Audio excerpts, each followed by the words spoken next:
Dalam konteks Indonesia, muhasabah itu sudah jadi perilaku ya. Karena dulu orang tua saya, guru-guru saya kalau ngandani itu, bayangkan kalau kamu jadi dia. Ya. Jadi misalnya kita mentang-mentang atasan, otoriter sama bawahan. Bayangkan kalau kamu jadi yang bawahan itu kayak apa?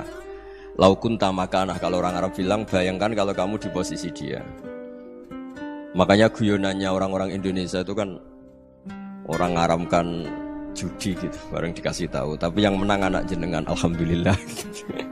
Ternyata ngaramkan itu karena ada anaknya. Kalau anaknya yang menang ya seneng. Meskipun itu guyonan, tapi saya punya padanan itu dalam kitab Hikam. Nabi Ibrahim itu Khalilur Rahman, tentu bencinya minta ampun sama yang namanya maksiat. Suatu saat beliau diterbangkan di alam malakut. Itu kalau di Hikam saya halaman 15 juga. Saya masih ingat betul. Mungkin kalau Anda beda halaman karena beda cetakan. Atau enggak punya kitabnya. Atau punya tapi tidak bisa baca.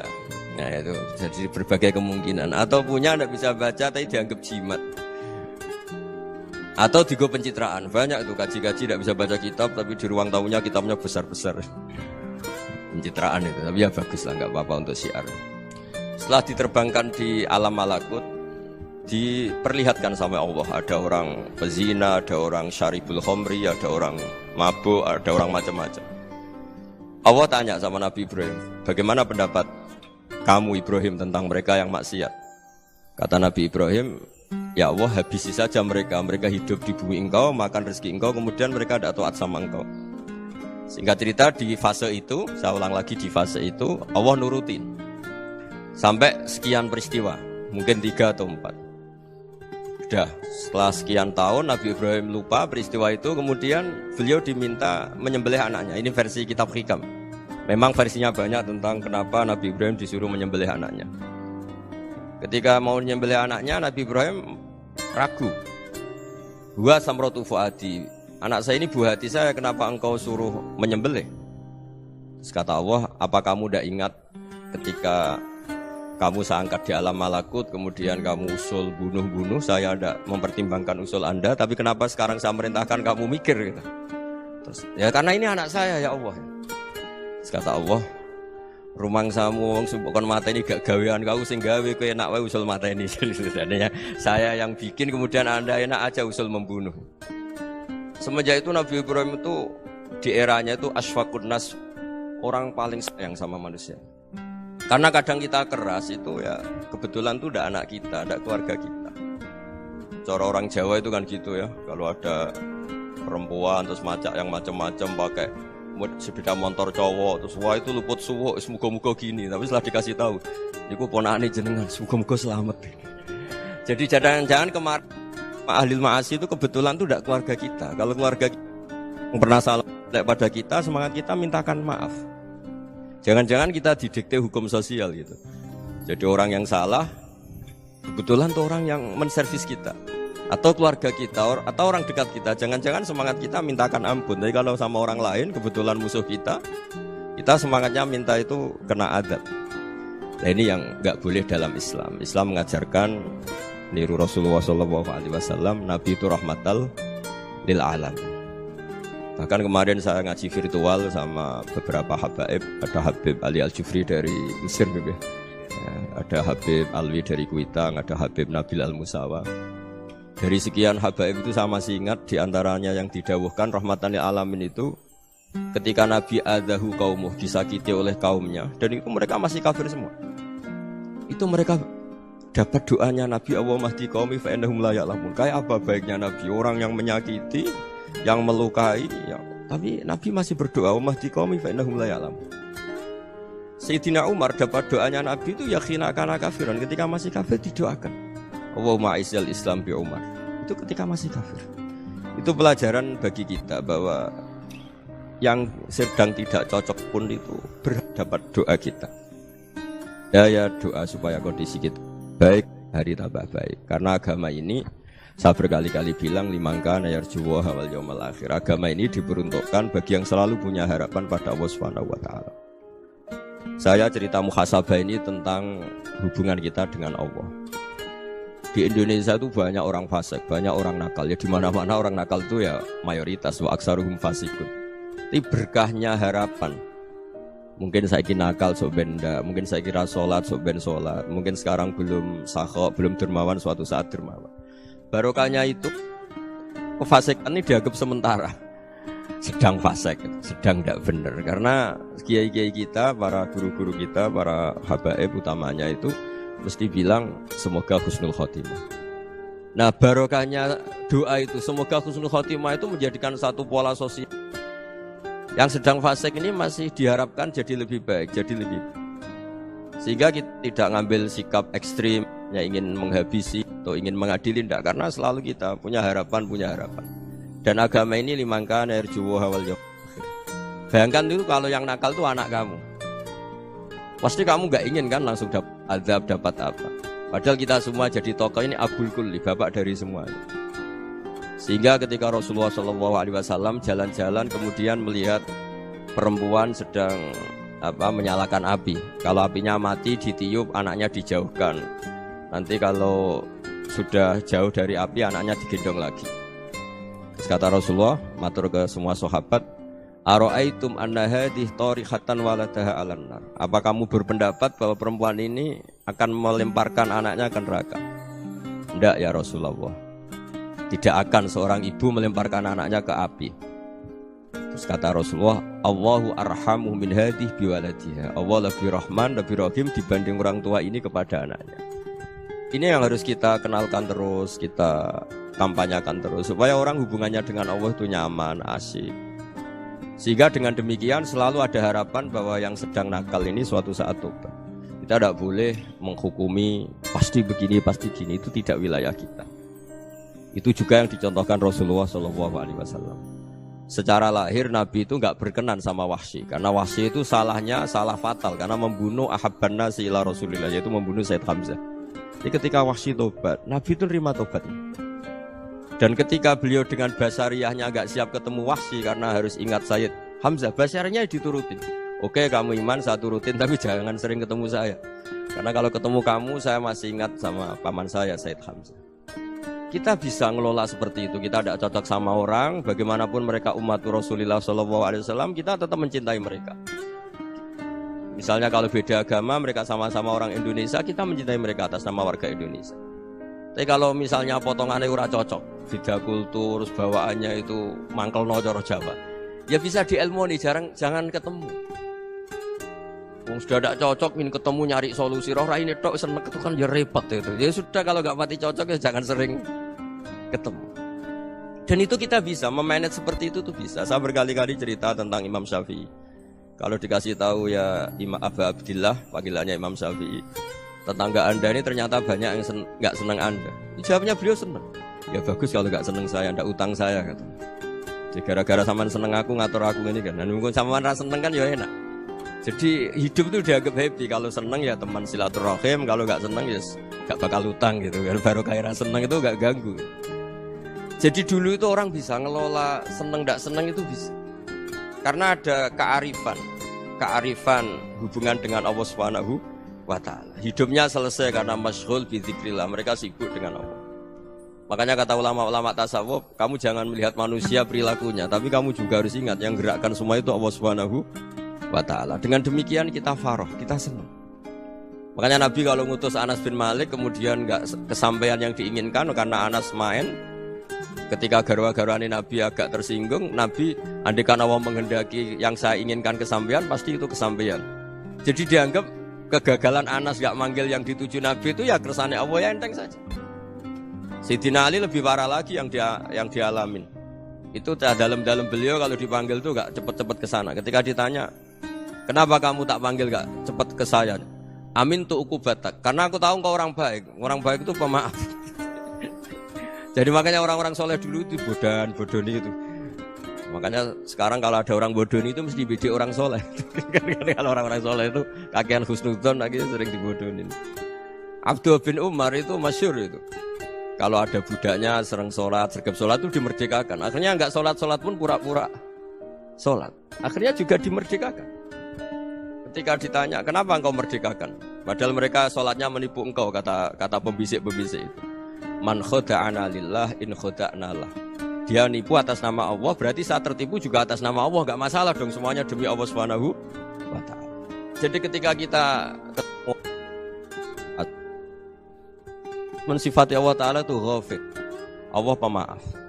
Jangan kamu enggak fair untuk diri kamu nyifati Allah ghafir, pada orang lain Allah kamu sifati syadidul iqab.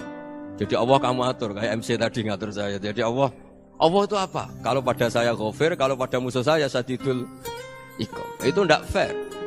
Kalau Anda punya harapan kepada Allah karena Allah Rahman Rahim, Allah ghafir, sebenarnya Allah pada musuh kita ya bisa saja Allah ghafir, bisa saja Allah Rahman Rahim. Sehingga kita melihat orang lain yang kita tidak cocok itu ya enteng saja.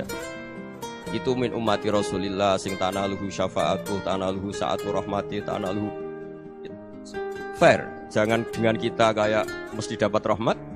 Jangan orang lain kayak Allah pasti syadidul iqab, itu tidak boleh. Sehingga ketika ada orang Badui, singkat cerita orang Badui ini kencing di masjid, semua sahabat membentak dia. Yang enggak bentak hanya Nabi dok. Saking mangkelnya orang ini karena semua sahabat bentak kecuali Nabi. Setelah dibenari Nabi, terus Nabi nyuruh sabbu ali dhanuban min ma'in. Setelah disucikan masjid itu, dia berdoa keras sekali. Allahumma arhamni wa Muhammadan wa la tarham ma'ana ahadan. Ya Allah, yang berhak dapat rahmatmu hanya saya dan Nabi Muhammad, yang lainnya jangan. Karena yang lainnya tuh jengkelin, gitu aja saya salah dimarah-marahin. Jadi kalau kamu doa terbatas ya kayak orang Bedui ini, kayak orang Arabi. Apa kata Nabi? Laqad tahajjarta wasi'an. Allah yang rahmatnya luas menjadi kamu sempitkan. Karena kamu mau atur Allah hanya rahman pada Indonesian Power, pada NU, pada kita, yang orang lain gak perlu dapat. Itu kan kasihan Islam, karena Islam terus gak dimiliki semua orang. Allah tidak dimiliki semua orang, Rasulullah tidak dimiliki semua orang, karena di NU, di ormas tertentu, di nggak boleh seperti itu. Nggak boleh takhasyar tawasian, kata Nabi, tidak boleh mempersempit zat yang rahmatnya itu luas. Ini semoga etika ini kita pakai di Indonesia. Yang sedang fase kita harapkan lebih baik. Yang sedang nggak dapat hidayah kita doakan dapat apa? Hidayah. Masyhur kan, makanya tadi saya mohon sama Habib Ali supaya Habib Ahmad supaya tetap mahalul qiyam tabaruk sama Habib Ali. Di antara doa-doa di Simtud Duror masyhur itu antuqa bilal mudhniba minnah bil ghufran wal musi'ah bil ihsan. Jadi harapannya para habaib, para orang-orang baik dulu ya semoga yang dosa itu dimaafkan, yang sedang salah dibuka, bikin lebih baik. Nabi itu tugasnya juga gitu. Wastaghfir li dzambika walil mu'minina wal mu'minat. Nabi itu tugasnya juga memintakan ampun yang sedang salah. Nah, ini cobalah jadi etika kita, muhasabah kita. Jadi muhasabah itu cara berpikir kita set, kita pikir ulang. Ternyata semangatnya seorang nabi itu wastaghfir li dzambika walil mu'minun. Semangatnya itu memintakan ampun. Orang ahli tafsir tahu semua kalau nabi itu tidak mungkin dosa. Jadi itu khitabun lin nabi wa urida bihi ummatu, itu khitab nabi, tapi yang dimaksud itu umatnya, karena Nabi tidak akan mengalami dzambun, tidak akan mengalami dosa. Sekarang enggak, kadang-kadang kita ini kalau orang lain salah itu semangat.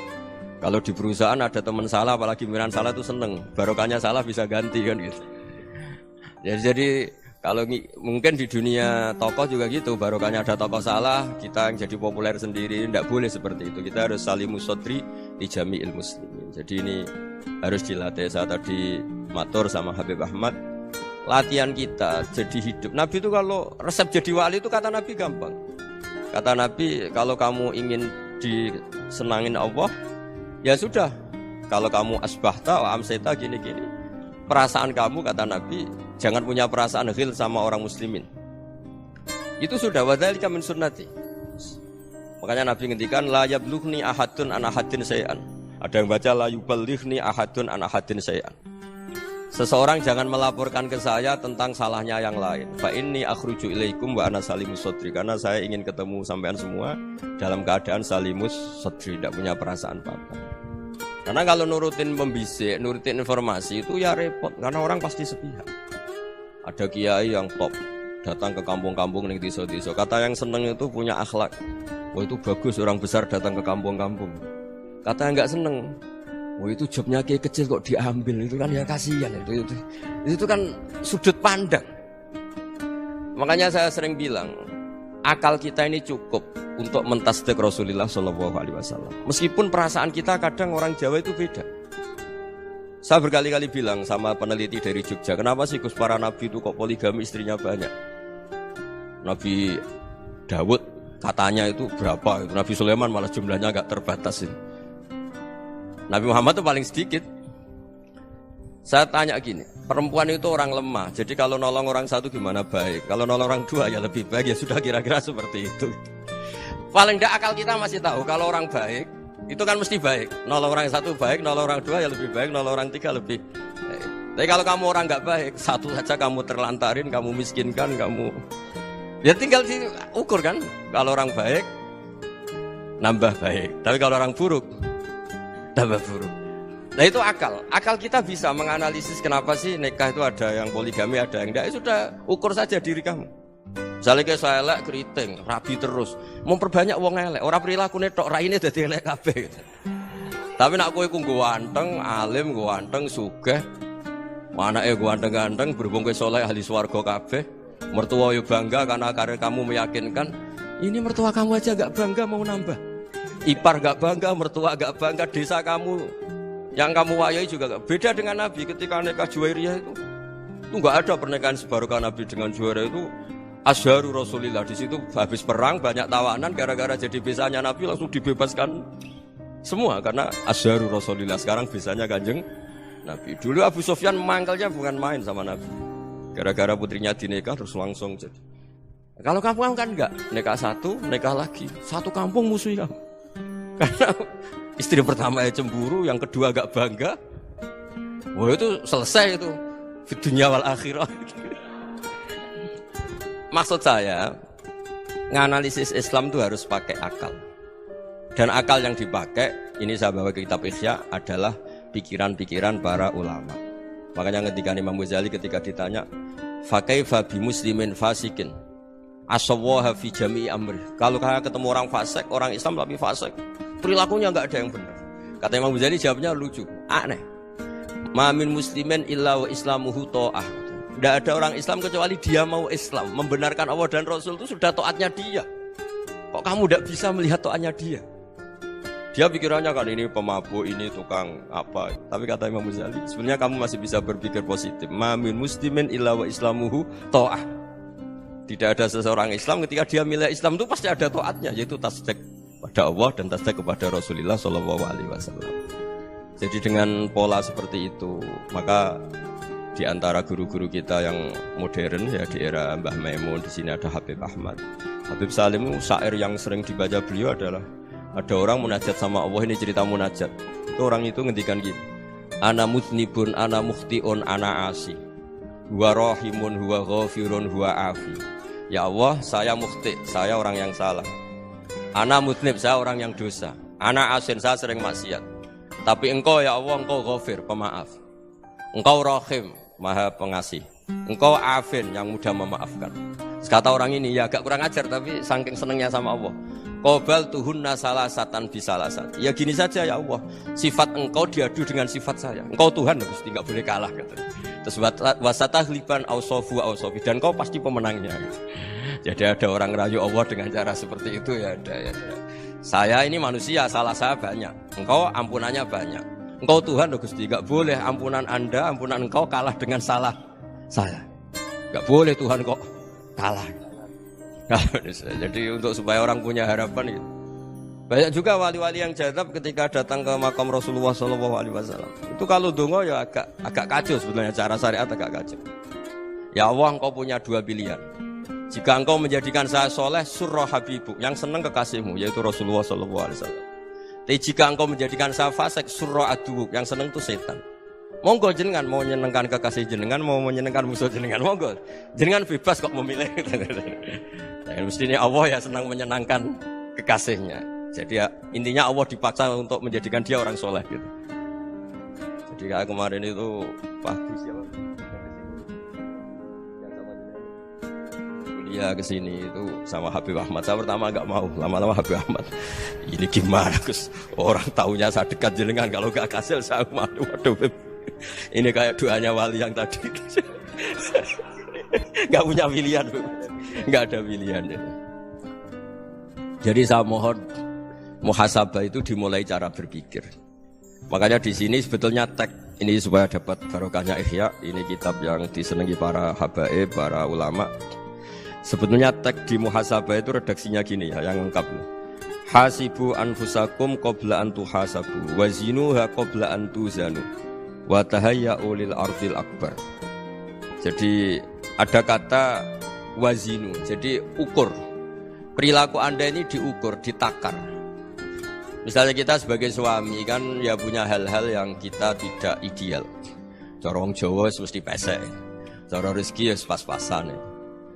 Dan kita juga kalau makanya enggak boleh tanya istri begini, apa saat cinta pertama Anda? Pasti Anda kecewa. Orang jadi istri hanya korban terakhir itu. Sudah. Karena orang kalau ngelamar kemana-mana gak jadi, yang jadi istri itu pasti korban terakhir itu. Jarang istri pilihan pertama, jarang. Ayo semua yang nikah. Rata-rata itu pilihan Anda pertama Pak, dari sekian ditolak di mana-mana terus. Ya perempuan terakhir. Kamu juga korban terakhir. Itu wali-wali dulu kalau ngandani kita itu sederhana. Antal ini masyhur diceritakan Habib Zain bin Semit dalam kitab Al-Manhajus Sawi. Anta lam tajid min nafsika kullama turid. Fa kaifa turidu min ghairika kullama turid. Kamu yang ingin ideal saja kamu tidak menemukan pada diri kamu untuk menjadi ideal. Kamu kan ingin ganteng, ingin punya uang banyak, ingin perilaku Anda sempurna. Anda saja yang punya keinginan tidak bisa mewujudkan keinginan Anda sendiri. Fakaifa turidu min ghairika ma turid. Jadi anta lam tajid min nafsika kullama turid. Fakaifa turidu min ghairika kullama turid. Kamu yang punya keinginan saja. Misalnya saya ingin punya uang banyak, perilaku saya selalu benar, gak pernah salah. Loh, saya yang ingin saja dengan diri saya gak bisa untuk benar terus. Kok kamu berharap orang lain selalu benar? Jadi anta lam tajid ya sama. Kalau kamu menuntut istri kamu itu ramah, neriman. Apa kamu neriman sama wajah istri Anda gitu? Engko yo pola ning dindi jajaki sana jajaki sini kamu sendiri ndak pernah apa. Jadi itu nasihat yang luar biasa. Anta lam tajid min nafsika kullama turid, fa kaifa turidu min ghairika kullama turid. Kamu mau menghormati semua orang? Enggak mau kan? Kemudian Anda berharap semua orang menghormati. Kamu tidak ingin kan orang lain semua menghujat kamu. Sementara kamu enak aja menghujat orang. Makanya Rasulullah SAW luar biasa ketika bikin kaidah sosial. Apa la yu'minu ahadukum hatta yuhibba li akhihi ma yuhibbu li nafsihi. Jadi kalau ukuran iman itu sederhana. Kalau sesuatu itu baik, nyaman bagi Anda ya.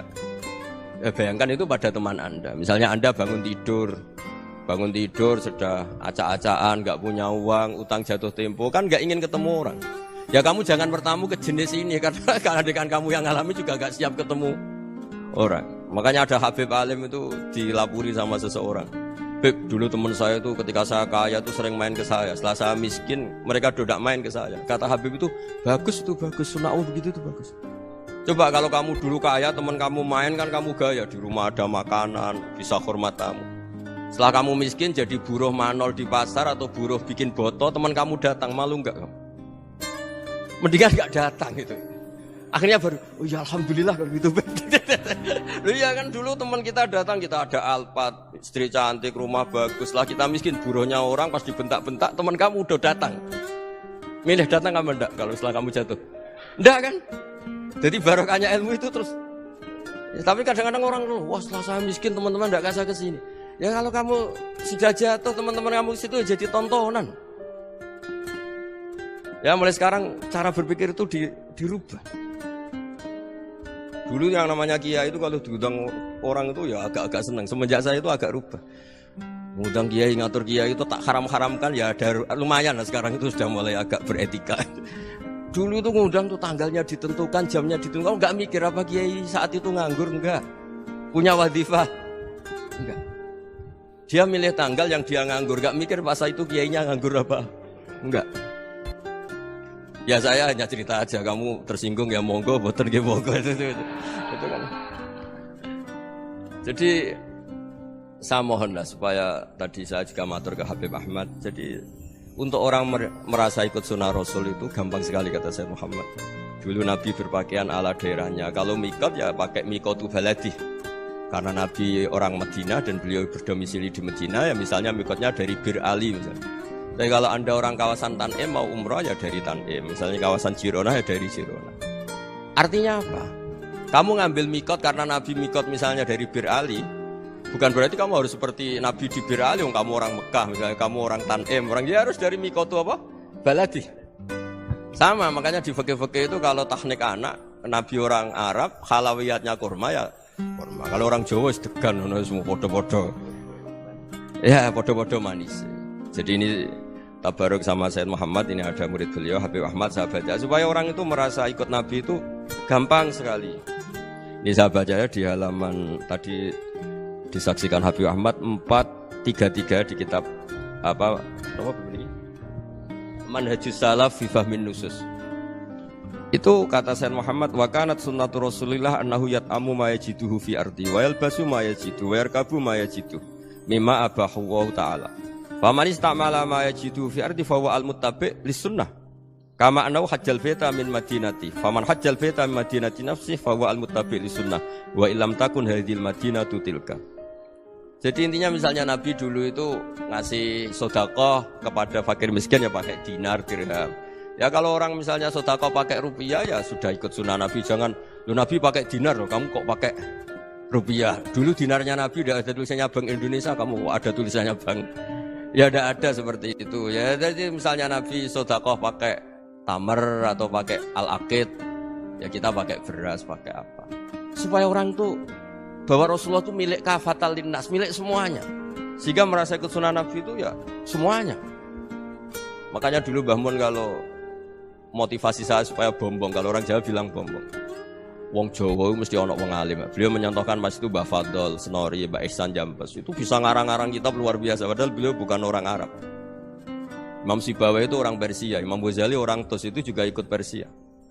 Kata Imam Mun, wong sing ora Arab lah mesti untuk jatah alim, kata beliau. Karena Nabi itu diutus kafatal linnas. Nanti kalau orang yang alim itu Arab tok, berarti tidak ada perwakilan dari Afrika, dari Asia Tenggara, dari mana-mana. Makanya karena Nabi statusnya itu kafatal linnas. Jadi kita harus bangga sebagai Muslim, sebagai orang Indonesia, karena misalnya Wali Kutub dulu terkenalnya hanya ada di Yaman, di mana. Ternyata pernah ada juga di Indonesia, dan seperti Habib Abu Bakar Segaf Gresik. Jadi ya artinya kan tetap orang Indonesia, meskipun beliau zuriyah Rasul kan ya sudah orang apa? Orang Indonesia. Zuriyahnya Habib Ali Simtuduror sekarang di Solo.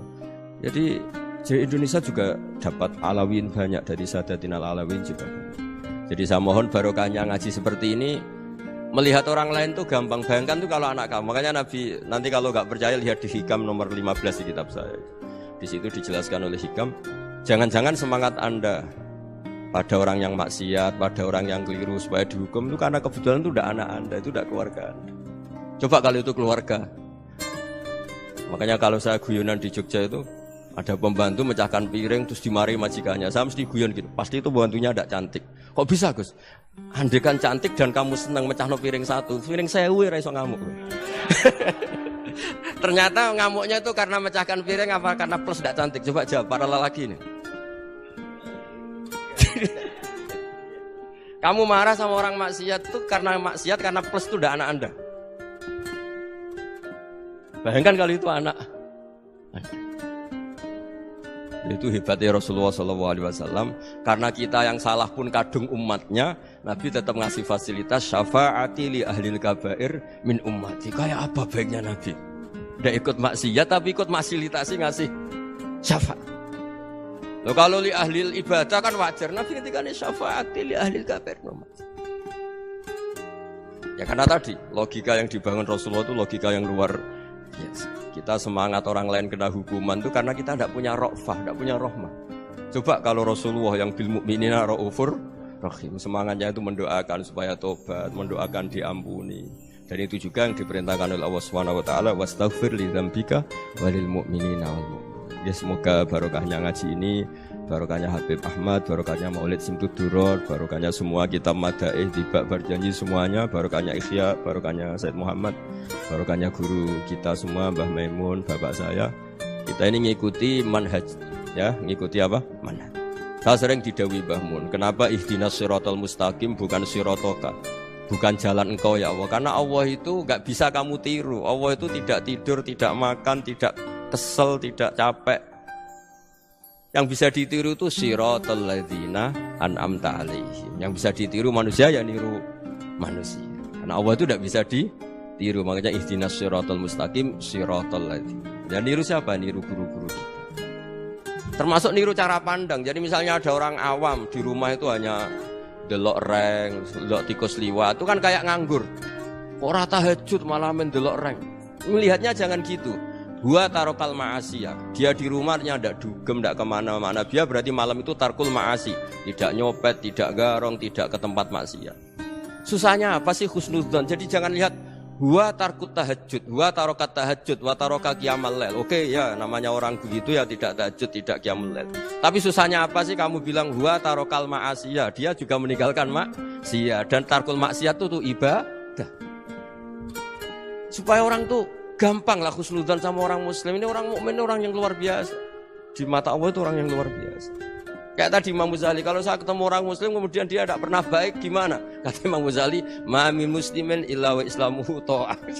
Tidak ada orang Islam ketika dia mentasdihkan Allah dan Rasulullah, berarti dia juga punya taat. Ya ini latihan saja, sing iso nglakoni Habib Ahmad kula namung cerita mawon. Kula cerita secara akademik, saya punya kitab, saya baca dan alhamdulillah kita paham barokahnya para guru dan supaya terbiasalah. Sebaik-baiknya ibadah husnudzon billah wa husnudzon bil mu'min. Soal tidak cocok ya diilmoni tadi ya, namanya enggak cocok ya jangan sering ketemu. Seperti Rasulullah SAW, beliau karena sangat mencintai Sayyid Hamzah, ketemu orang yang pernah begitu sama Sayyid Hamzah ya beliau secara basyariah tidak siap. Tapi beliau secara cara bahasa sekarang secara profesional, kalau beliau seorang nabi dan harus menerima tobatnya siapapun ya diterima. Saya meskipun dengan A, B gak cocok karena dia begini-begini sama saya, tapi saya ingat dia sholat, dia baca sholawat, dia mencintai Rasulullah. Ya kita hormat. Ya, soal gak cocok ya di manage tadi ya. Zuruhiban tasdid huban. Kalau gak pati cocok ya jangan sering ketemu, bawaannya enak nanti. Ya semuanya itu diilmoni lah. Makanya ngendikane Ma'ruf Al-Qurhi ada yang baca Al-Kharqi, mangqala fil yaumi salasa marrat aw marham ummata Muhammad kutiba minal abdal. Karena semangat mencintai siapapun satu hari sering baca marham ummata Muhammad, wa ma aslih ummata Muhammad, wa ma tajawaz an ummati Muhammad. Itu mesti kutiba minal abdal. Dia pasti termasuk wali abdal. Maksudnya semangat mencintai. Ya dilatih lah. Misalnya Indonesia Power atau PLN, andai kan tidak ada PLN tuh kayak apa? Orang nggak bisa ngaji, nggak bisa aktivitas. Ya barokahnya ada PLN, barokahnya jasanya. Kita sadar, tidak semua kebaikan kita ini memenuhi keinginan orang banyak. Orang banyak ingin listrik, ingin saluran apa, dan itu kadang yang mewujudkan orang lain atau kelompok lain. Ya karena itu manfaat ke orang lain ya kita doakan. Karena khairun nas anfa'uhum linnas. Sehingga kita terbiasalah ngakui orang lain. Seperti semangatnya Rasulullah SAW, semuanya itu didoakan, semuanya diinginkan kebaikannya. Bahkan Nabi gak putus asa sampai di akhirat. Ketika Nabi lain sudah putus asa karena sudah akhirat, sampai dimintai syafaat semuanya bilang nafsi, nafsi. Karena merasa semuanya gak punya nyali di depan Allah. Karena ini sudah akhirat, sudah finish. Tapi apa Rasulullah? Analah. Ya udah, saya sanggup mensyafaati kalian. Terus kata Nabi, fa'atiyal arsya.